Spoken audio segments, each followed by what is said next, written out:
अष्टाध्यायी जगन्माता यस्य चित् यस्य चित्तात् समुत्थिता वेदानामुपकाराय तस्मै पाणिनये नमः।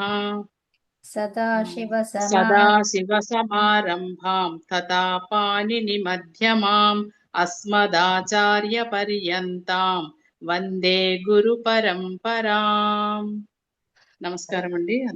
ఓం నమస్తే అండి. అందరికీ ధన్యవాదాలు ఇందిరా గారు. సో ఇప్పుడు మనము ఇది ఏంటంటే ఇప్పుడు మనకి కర్తృవాచ్యములో సార్వధాతుక లకారాలు చెయ్యాలి అంటే వాటికి వికరణ ప్రత్యయాలు కావాలి కదా. సార్వధాతుక లకారాలకి మాత్రమే ఏం కావాలి? వికరణ ప్రత్యయాలు కావాలి. సో అయితే కర్తృవాచ్యము అంటున్నాము. కర్తృవాచ్యము అంటే ఏంటి? కర్తని ఉద్దేశించి చెప్పేటువంటి వాక్యము కదా. సో కర్తృవాచ్యము దాంట్లో మనము అది ప్రభృతిభ్య శపః అని చూసుకున్నాము. అదొక్కటి అదాది గణానికి సంబంధించినటువంటిది. అయితే ఈ గణాలు కావాలి కదా. సో ఈ గణాలు సార్వధాతుక లకారాలు చేస్తున్నప్పుడు వికరణ ప్రత్యయం కావాలి. అయితే మరి ధాతువులు ఆల్మోస్ట్ ఎన్నున్నాయి? సుమారుగా 2000 ధాతువులు ఉన్నాయి కదా. సో ఈ 2000 ధాతువులలో ధాతువులు ప్రతి ధాతువుని చూసుకుంటూ ఉంటే మనకి రూపము డిఫరెంట్గా ఉంటుంది అది కదా. సో అందుకని ఏం చేశారు? ఇలా ఘన సమూహము చేశారు. ఇలా ఒకే కేటగిరీ కనిపిస్తున్న వాళ్ళందరినీ ఒక దగ్గర, ఓకే, ఒకే లక్షణాలు కనిపిస్తున్న వాటిని అందరినీ ఒక దగ్గర, ఇంకా ఇంకా సేమ్ లక్షణాలు డిఫరెంట్గా కనిపించే వాళ్ళందరినీ ఒక దగ్గర అలా గ్రూప్స్ పెట్టారనమాట. వాటినే ఇక్కడ ఇక్కడ చూసారు మేడం. చూసాను. థ్యాంక్ యూ ముని గారు. ఓకే. సో ఇక్కడ గణము అంటారనమాట. సో వాటిని ఆ గ్రూప్ ని ఏమన్నాము? ఇక్కడ గణము అన్నాము. సహజ పదం చెప్పేది అమ్మా, సహజ పదనా? అవునమ్మా, అవును.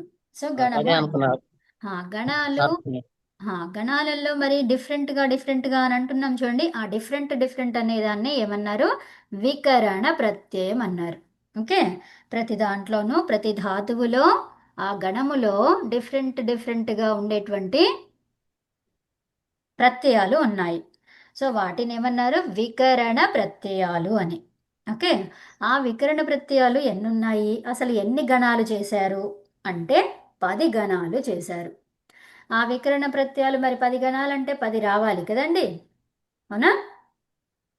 సో 10 వస్తాయి, వచ్చేసి రెండిటికి లోపిస్తాయి. కాబట్టి ఎన్ని ఉంటాయి మరి?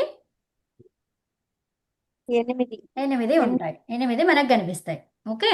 రెండింటికి 2 గ్రూపులలో ఏమైపోయింది అంటే ఒక దాంట్లో లోపించడము, ఇంకో దాంట్లో వేరే క్రియ జరగడం. ఓకే. ధాతువుని ద్విత్వం చేసుకోవడం జరుగుతుంది. ఓకే. అయితే అదేంటో చూద్దాం ఇప్పుడు. అది ప్రభృతిభ్య శపః. ఇది చూడండి ఇక్కడ. అందులో ఈ షప్పుని లుక్ అంటాము కదా. సో షప్పుని ఏం చేయాలి? లుక్ చేయాలి. లుక్ అంటే దాని మొత్తాన్ని తీసేయాలి. ఓకే. రెండింటిలో ఉండదు అని చెప్పాను కదా, అవునా? సో అది ఫస్ట్ వన్, ఒక దాంట్లో ఉండకుండా ఉండేటువంటిది. ఓకేనా. ఇది వికరణ ప్రత్యయం అనమాట. షప్ అనేది వికరణ ప్రత్యయము. సో దానిని ఏం చేసాము? లుక్ చేసాము. లుక్ అంటే ఏంటి? మొత్తంగా వెళ్ళిపోవడం. సో మరి అది వెళ్ళిపోయింది, ఇంకా ఉందా వికరణ ప్రత్యయం అందులో? లేదు కదా. సో దానిని ఏమన్నారు? ఈ గణాన్ని ఏమన్నారు అంటే అదాది గణము. మరి ఆ గణానికి ఇదే పేరు ఎందుకు పెట్టాల్సి వచ్చింది అంటే ఈ గణములో ఉన్నటువంటి ధాతువులు 72 ధాతువులు. అయితే ఆదిగా ఎవరున్నారంట? అద్ అనేది ధాతువు ఉన్నది. ఓకే. సో మనము కొంతమంది పిల్లల్ని వరుసగా నిలబెట్టిన తర్వాత వరుసగా అంటే ఒకరి వెనుక ఒకరు. ఓకే. సో ముందుగా ఎవరున్నారో అలాగా ఒక 4-5 గ్రూప్స్ ఉన్నాయి. ఓకే. ఇట్లా 10 మందిని ఒక వరుసలో, ఇంకో 10 మందిని ఇంకో వరుసలో, ఇంకో 10 మందిని ఇంకో వరుసలో నిలబెట్టాము. అయితే ఇప్పుడు ఈ ముగ్గురు ఉన్నారు కదా, ఒక వరుసను పిలవాలి. ఎలా పిలవాలి మరి కదా? 3 వరుసలు ఉన్నాయి కదా, లెఫ్ట్ రైట్ మధ్యలో ఉన్న వాళ్ళు ఇలా పిలవాలి. లేదా ఎవరైతే ముందుగా ఉంటారో వాళ్ళ గ్రూప్ ఇటువైపు రండి అని పిలవాలి. అవునా కదా? ఆప్షన్స్ మనకి చాలా ఉన్నాయి. లెఫ్ట్, రైట్, మిడిల్లో ఉన్న వాళ్ళు అని కదా. ఒక 10 గ్రూప్స్, 10 లైన్స్ ఉన్నాయి అట్లా. మరి ఎలా చెప్తావు ఇప్పుడు? ఒకటవ వరుస, రెండవ వరుస ఇలా చెప్తాం. అవునా? లేదా మొదటిగా ఎవరున్నారో వాళ్ళ పేరు పలుకుతాం. ఓకే. సో గిరీష్ అని, ఆనంద్ అని, సంతోష్ అని ఇలా వాళ్ళున్న గ్రూప్స్ని రమ్మంటాం. రాధ అని కదా. సో ఇలాగా పిలుస్తామన్నమాట. ఆ రాధ ఉన్న గ్రూప్ రండి ఇటువైపు అని చెప్తాం. అవునా? అంటే ఏంటి? ఫస్ట్గా ఎవరున్నారో వాళ్ళని పిలుస్తాం. అందుకని ఒక గణం, ఒక గ్రూప్ని పిలవాలి అంటే ఇక్కడ ధాతువుల్లో కూడా సేమ్ థింగ్ అనమాట.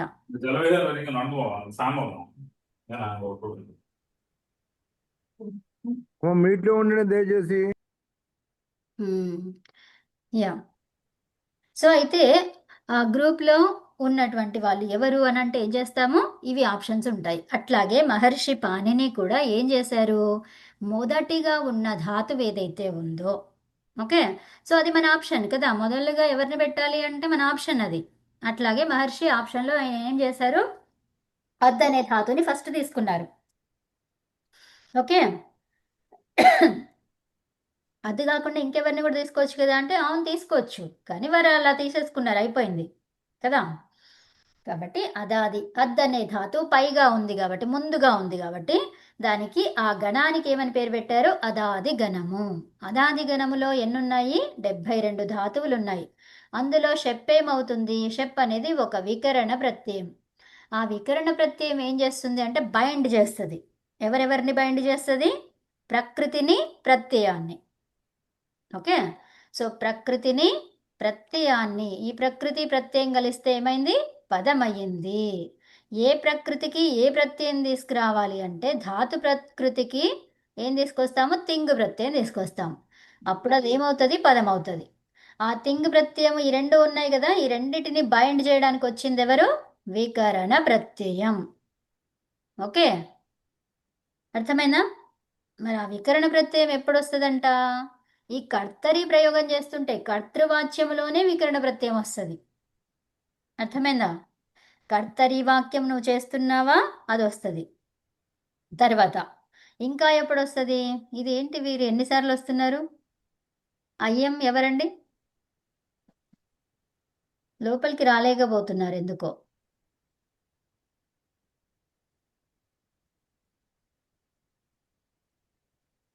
మేడం కొత్త వాళ్ళు వస్తున్నారు. ఒకవేళ వచ్చారు ఆమె వచ్చారు వచ్చారు అయ్యం అని ఉంది కదా, వచ్చారు. ఓకే. ఓకే, అంటే రెండు మళ్ళీ వేరే సిస్టమ్ నుంచి వస్తున్నట్టున్నారేమో. ఒక దాంట్లో అయితే వచ్చేసిండ్రు, మరి మళ్ళీ మళ్ళీ ట్రై చేస్తున్నట్టున్నారు. మాట్లాడతారా అండి? అయ్యం ఎవరు? అన్మ్యూట్ చేసుకొని మాట్లాడతారా? మీరు వచ్చారు, ఇంకో సిస్టంలో నుంచి మళ్ళీ ఫోనో ఇంకోటి ఏదైనా ఉందేమో, దాంట్లో నుంచి మళ్ళీ జాయిన్ అవుతున్నట్టుగా వస్తుంది అది. మీరు ఆల్రెడీ ఉన్నారండి. నమస్తే అండి. ఓం నమస్తే అమ్మా. ఉన్నారు, మీరు వచ్చారు. అదే అండి, మీటింగ్ లో జాయిన్ అవ్వడానికి అది ఫెయిల్ అని వస్తుంది, అందువల్ల మళ్ళీ లేదు, ఇంకో ఫోన్ లో ట్రై. అదే అదే ఒక ఆల్రెడీ వచ్చారు మీరు, అందుకని మళ్ళీ ఓకే. అదే సెకండ్ టైంది అది తీసేయచ్చు. మీరు ఉన్నారు ఇప్పుడు. ఓకే. ఓకే. లేకపోతే అది అట్లాగే ఉంచేసేయండి, ఏం కాదు. మీరు ఆల్రెడీ ఉన్నారు కాబట్టి ఇంకా అది leave it. Okay. So yeah, ఇది అన్నమాట. సో ఏమైందంటే ఈ వికరణ ప్రత్యయం వస్తుంది. ఎప్పుడు వస్తుంది? కర్తృవాచ్యము చేస్తుంటే వికరణ ప్రత్యయం వస్తుంది. మరి ఇంకా రెండు రకాలు కదా, రెండు కావాలి మనకి. ఏమేం కావాలి? కర్తృవాచ్యము కావాలి, తర్వాత సార్వధాతుక లకారాలు కావాలి. లకారాలు ఏం చెప్పుకున్నాము? సార్వధాతుక లకారాలు లట్, లోట్, లంగ్, విధిలింగ్. ఓకేనా? సో ఈ 4 లకారాలు చేస్తున్నప్పుడు తర్వాత ఇంకా ఏముండాలి? ప్రయోగము, కర్తరి ప్రయోగం ఉండాలి. అర్థమైందా? అప్పుడే ఈ వికరణ ప్రత్యయం అనేది వస్తుంది. క్లియర్? పదం కావాలి అంటే ఈ ప్రకృతితో పాటు తింగ్ ప్రత్యయం ఉంది కదా, సో ప్రత్యయం ఏదైతే ఉందో దానిని కంబైన్ చేయడానికి వస్తుంది వికరణ ప్రత్యయం. ఇది రావాలంటే 2 షరతులు. ఏమేం షరతులు అవి? ఒకటేమో అదేంటి, కర్తృవాచ్యం అయి ఉండాలి. ఇంకొకటి ఏంటి? ఏ లకారాలలో ఉండాలి? లట్ లోట్ సార్వధాతుక లంగ్ లకారం. సార్వధాతుక లకారాల్లో ఉండాలి. ఉండాలి. అర్థమైందా? రెండు షరతులను ఆ, అవి రెండు షరతులు ఉంటేనే అంటే రెండు కండిషన్స్ అన్నమాట అవి కదా. సో ఆ కండిషన్ ఏంటిది? ఈ రెండు ఉండాలి దానికి. దేనికి? ఏదైతే నువ్వు చేస్తున్నావో దాంట్లో ఇవి రెండు విషయాలు ఉండాలి. ఉంటేనే అవి వస్తాయి వికరణ ప్రత్యయాలు. అర్థమైందా? నువ్వు కర్తృవాచ్యం అంటే ఏంటి? డైరెక్ట్ గా చెప్పడం, డైరెక్ట్ గా చెయ్యడం, అతనే డైరెక్ట్ గా చేయడం అన్నమాట. మరి ఇండైరెక్ట్ గా చేసేది కూడా ఉంటుందా అంటే ఉంటుందండి. అతని చేత చెయ్యబడుతున్నది అనేది ఇండైరెక్ట్, అవునా? అతడు చేస్తున్నాడు అనేది డైరెక్ట్, అది డైరెక్ట్ అన్నమాట. అదే కర్తృవాచ్యం. ఓకే, డైరెక్ట్ స్పీచ్ ఏదైతే ఉందో అది కర్తృవాచ్యము. అంటే కర్త డైరెక్ట్ గా చెప్పాలి, కర్తది డైరెక్ట్ గా ఉండాలి, ఇండైరెక్ట్ గా ఉండకూడదు. అతని చేత అంటే చేయబడుతుంది అని ఇంకెవరో చెప్తున్నారు అక్కడ, అవునా?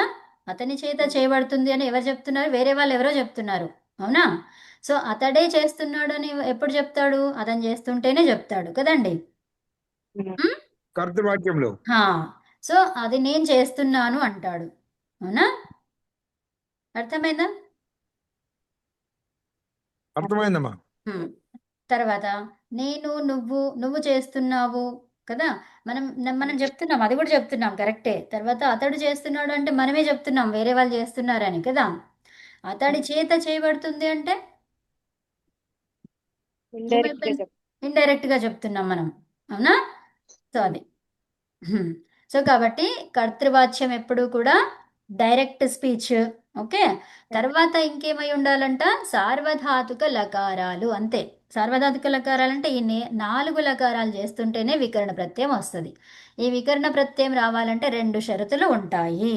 క్లియర్? ఓకే, ఈ రెండిట్లో ఏ ఒక్కటి లేకపోయినా వికరణ ప్రత్యయం వస్తుందా? రాదు. రాదు. షరతులు అంటున్నాము. షరతులు అంటే ఏంటి? కండిషన్స్. అవి కండిషన్లు. కండిషన్ ని అది సాటిస్ఫై చెయ్యాలి. అది అర్థమైందా? కండిషన్ సాటిస్ఫై అవ్వకపోతే ఏ ఒక్కటి కాకపోయినా కాదనమాట. అర్థమైందా? ఓకే, సరే. మరి అయితే ఇప్పుడు అది ప్రభృతిభ్య శపః అన్నాము. సో మరి కండిషన్ సాటిస్ఫై అయిందా లేదా చూడండి. అద్ అనేది ఒక ధాతువు. ఓకే, తర్వాత ఇక్కడ ఒక తింగ్ ప్రత్యయం ఉంది, అవునా? మనం ఏం చేస్తున్నాము? కర్తరి ప్రయోగమే చేస్తున్నాము, అవునా? తర్వాత మనం లట్ లకారం చేస్తున్నాము. లట్ మరి సార్వధాతుకమేనా? సార్వధాతుకమే. 2 కండిషన్లు సాటిస్ఫై అయినాయి కదా. అప్పుడు ఏం కావాలి? ఈ స్టెప్ రావాలా వద్దా? రావాలి. రావాలి. వచ్చిందా లేదా? మరి వచ్చింది. వచ్చింది. కానీ